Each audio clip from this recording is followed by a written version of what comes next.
My name's Davie. I do a lot of different coaching here at CRI, working with a lot of the different military programming, the Tuesday, Thursday sweeps group, the Sunday morning sculling group, and the Bedford VA group that we take out to a satellite location that's a little bit calmer than the main Charles River.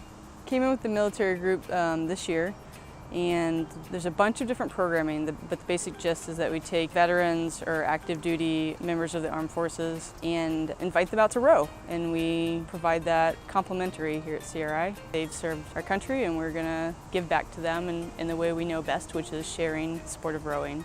The group has a really diverse level of experience, so we have some people who may be taking their first several strokes ever in a practice, and we'll also have people who've been rowing for a decade, 2 decades, 3 decades, and we put them all in the same boat, and it's a good opportunity for them to have a fun exercise outlet that has a team component to it. Every day is like a new challenge, but also that brings new fun. We like to wrap up with a big hands in at the end to sort of bring all the individuals back together and sort of solidify the team and the group. So at the end of the day, we always try to find the most ridiculous cheer, ridiculous thing to yell at the end of the hands in. They're Still Dry was the one that we did this last week. 2 guys rowed in a small boat that neither one of them had ever rowed a pair before. That's one of the most challenging boats that you can put out in the water, and they stayed dry. So that was our ridiculous cheer of the day. I think the thing about working with the veterans that is unique or is more fun is they're just very earnest. Even when they're joking around, they're very earnest about their jokes. They're humble in a way that a lot of other people that haven't had military service don't seem to get. They're willing to sort of be like, oh, okay, I'm not perfect at this, so there's another step to it.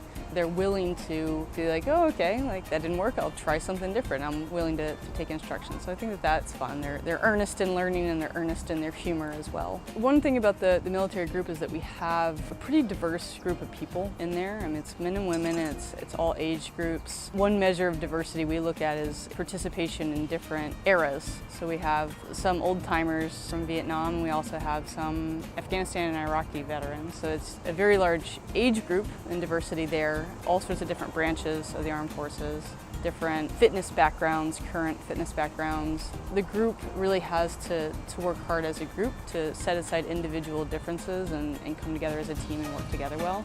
And they do that well. They do that well. It's required of us because of the diversity of the group, but it's also, I think, the strength of that programming. It's been really fun and humbling to watch them come together